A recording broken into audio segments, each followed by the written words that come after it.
Hello guys, and welcome back to my channel. So today's storytime video is going to be a collection of a bunch of stories from when I worked at the gas station. I don't know why, but like every time when I was on shift, everything just went wrong. Like I don't know why, maybe because I'm dumb. It got to the point where honestly, like every time I pulled into work, like I would get a panic attack, and it was just not good. Since I'm at a better job now, thank God, I thought it would be fun to reminisce about the good old days of selling cigarettes to chain smokers or selling kratom to old people. So sit back, relax, and enjoy a gas station slushie or a hot dog of your choosing, and listen to the stories of the gas station that I used to work at. So first story is going to be an appetizer, just a little nibble of what the vibe is going to be of this story time video. So I remember working around 7 to 8 p.m. It was like really dark outside, and I remember being like alone, and I had like a full line of customers. Most of them were men. And you know, as I'm like ringing up customers and stuff like that, I ring up one customer, and then suddenly the guy behind him gets out of line and then goes behind the register and gets the cigarettes from behind me and then goes back in line. And like, I was, first of all, for context, I was only there for like 3 weeks when that happened. So imagine me, or just imagine yourself being at a gas station late at night. Well, not too late at night, but still at night with a bunch of men with a huge line, and then suddenly some guy just goes behind the register and grabs cigarettes because he just couldn't wait for me to pick up his own cigarettes. Whatever. Yeah, it was just wild. It was so weird. Like, I think it was an employee who was not on shift, but still, like, you couldn't like wait for me to like pick out the cigarettes for you. You just had to go cut in line. Like, that's so messed up. So you might think, oh well, if the stories are like that, then it must not be that bad. Well, it's not as bad as when I handed a guy $1 and then immediately sniffs it. Yeah. So basically it was like 10 a.m. I think, and I remember like it being kind of busy. It was like a morning rush basically. And this guy comes up, and at first he's friendly, but like you could tell he's like, something's weird with him. At first I was like, okay, maybe he's like, you know, I don't know, maybe he's just dealing with something or whatever. But then after what he did, I'm like, oh no, he was tweaking, he was on something. So basically, I don't remember exactly if I gave him the $1 or if he gave me the $1 for change.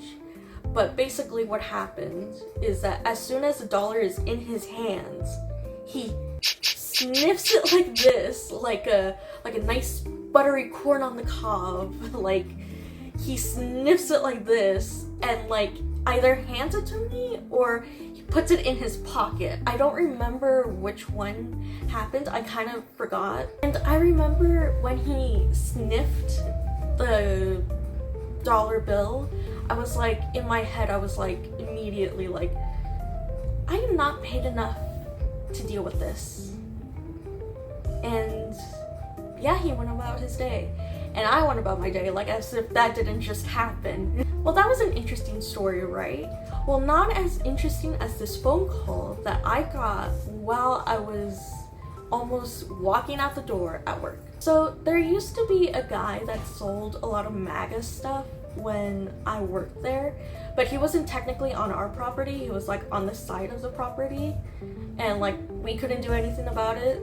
And I was like, okay, whatever, I don't agree, but like I can't do anything about it, right? It doesn't really bother anybody until one day a lady comes in kind of like shaking up, and she's like, oh, well, you know, this guy, he was accosting me, he was saying stuff about like the stuff on my car, because like I guess she had a bunch of liberal stuff on her car, and she was like, you know, starting to tear up, and I was feeling a little bad for her. I was feeling like really bad. So we were just about to call the police until a policeman comes in, and then we talked to him and we're like, hey, can you go talk to this guy? You know, he said this about this lady, some stuff to this lady, and you know, we'd appreciate it if you like talk to him or something like that. So he talks to him. He comes back, he's like, oh, he's a nice guy, whatever, he won't bother anybody. And I'm like, okay, whatever, situation has been dealt with. And like a couple minutes pass by, like not even a couple minutes, like almost an hour passes by, right? And like I'm right about to leave for the day, and then we get a phone call on our company phone. As like a thoughtful coworker, I was like, we're busy, I'm gonna, you know, answer real quick and, you know, have a really quick phone call and see if what they need, or maybe they just want something, I don't know. They wanted something for sure. So as I picked up the phone, the guy was like, can I speak to your manager? And I was like, oh, well, our manager's not in right now, but I can leave a message. And he's like, well, I just want you guys to know what you did today was not okay. And I'm like, okay, I'm sorry to hear that. And then he's like, you guys didn't have to call the cops on somebody for his political beliefs.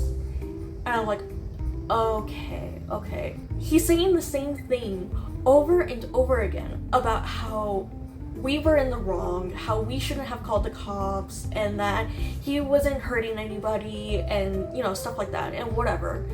And like, I'm just like, I'm so sorry, sir, but it was because he was accosting a customer, and we, you know, it's against, you know, our policy for that, and, you know, trying to do customer service, right? And then he's like, oh, was it a lady? And I was like, sure, I guess. And then he's like, oh yeah, her and her people from California were like basically, he said it in a way where they're like supposed to be like a mini Antifa kind of gang.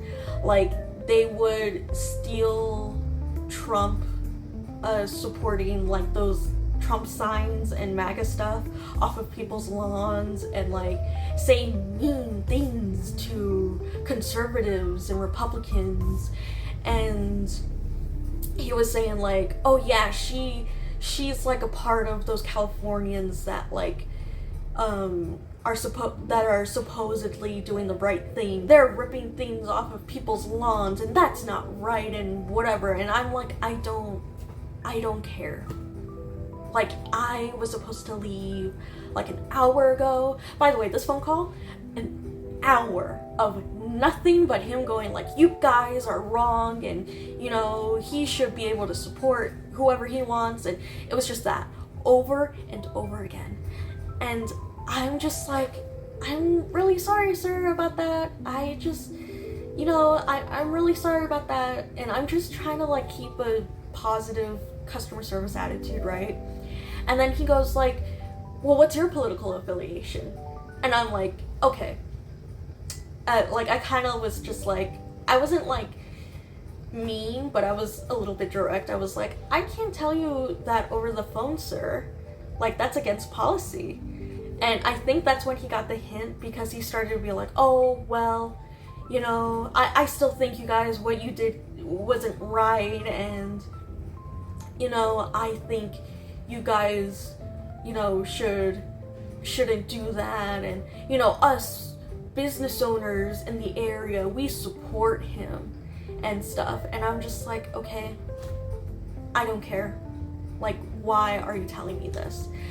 And then he hangs up, and then I'm just like so like stressed. I was like, oh my god, I spent an hour on the phone about some guy who's talking about nothing. That, by the way, this situation had nothing to do with him. The cop didn't go to him, the lady didn't go to him, the MAGA guy didn't even talk to him. He was just a bystander, and he just didn't like what happened, and he just needed to vent about what happened to little old me. And like, you're probably wondering like, oh, why didn't you just hang up after like the first minute? And I'm like, well, I was a little younger back then. I was like 19, I'm 23 now. And I think it was because like I was just a little bit like still shaken up from the situation, and I just didn't want any trouble, and I was just like, I was a people pleaser, and I was just trying to, you know, mediate the whole thing, but there's no mediating in that situation. So I ended up going through the whole phone call, and I went home so tired, so exhausted from that. And yeah, and those were my gas station stories. So I hope you enjoyed me talking about my misery while working at the gas station. But for real though, it's nice to kind of like look back and see things that would have made me stressed and stuff like that, and think, man, I'm so glad I don't have to do that anymore. Like, I'm so glad I don't have to work there anymore, and I get to like, you know, laugh at those experiences instead of just, you know, dwelling on them. But anyways, I hope you guys like this video. If you like this video, make sure to give it a like or a comment. And if you want to see more videos from me, make sure to subscribe and ring that bell. And I hope to see you next time. Bye!